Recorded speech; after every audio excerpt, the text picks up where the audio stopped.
Paper leak उद्योग चल रहा है, पेपर लीक उद्योग। बच्चों को शिक्षा मिले, नौजवान को रोजगार का अवसर मिले। क्या 21वीं सदी के हिंदुस्तान इतना नहीं मांग सकता क्या? अरे क्यों नहीं चाहते, बिल्कुल चाहते हैं। पूरा देश चाहता है कि हम 2047 से पहले विश्वगुरु बन जाएं, विकसित देशों की गिनती में हमारा भी नाम हो। शायद इसीलिए शिक्षा मंत्री धर्मेंद्र प्रधान ने नीट पेपर को सुरक्षित सेंटर तक पहुंचाने के लिए एयरफोर्स की सहायता और वहां सुरक्षित रूप से पेपर कराने के लिए सीआरपीएफ तक की मदद मांगी। माफी चाहता हूं, पेपर नहीं, दोबारा पेपर कराने के लिए ये सब किया जा रहा है, क्योंकि पहले वाला तो लीक हो गया था ना।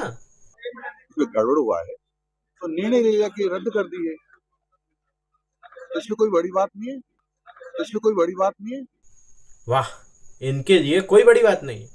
ये राजस्थान के शिक्षा मंत्री मदन दिलावर, बड़ी बात है, बिल्कुल है। इस देश का युवा रोजाना किसी न किसी पेपर लीक या रद्द होने जैसी परेशानियों का सामना कर रहा है, जिससे देश का भविष्य विकसित नहीं बल्कि अंधकार की ओर जा रहा है। मतलब हद ही हो गई अब तो। पहले नीट पेपर लीक, फिर उत्तर प्रदेश में लेखपाल परीक्षा गड़बड़ी, फिर एसएससी जीडी की परीक्षा रद्द और अब सीयूईटी पेपर में गड़बड़ी। दरअसल छात्र पेपर देने तो समय पर पहुंच गए, लेकिन टेक्निकल ग्लिच के चलते कुछ जगहों पर पेपर देरी से शुरू हुए तो कुछ जगहों पर तो हुए ही नहीं। और एनटीए कहता है कि 3500 छात्रों से ज़्यादा पर दोबारा पेपर कराए जाएंगे। हम बेवकूफ़ हैं जो बार बार अलग अलग शहरों से आकर अपने पैसे खर्च कर कर दोबारा पेपर देने आएंगे। और बिल्कुल आएंगे, क्योंकि हमें और हमारे परिवार को हमारे भविष्य की चिंता है, जिससे सरकार और एनटीए पूरी तरह मुंह मोड़ चुका है। अब सरकार और परीक्षा नियंत्रक एजेंसियां गलतियों का खामियाजा युवा भरते आ रहे हैं। पिछले 10 सालों में 45 से ज़्यादा पेपर रद्द हो चुके हैं। मतलब हमारी सरकार और हमारा एजुकेशन सिस्टम इतना असमर्थ हो चुका है कि उसे पेपर कराने के लिए एयरफोर्स की मदद मांगनी पड़ रही है।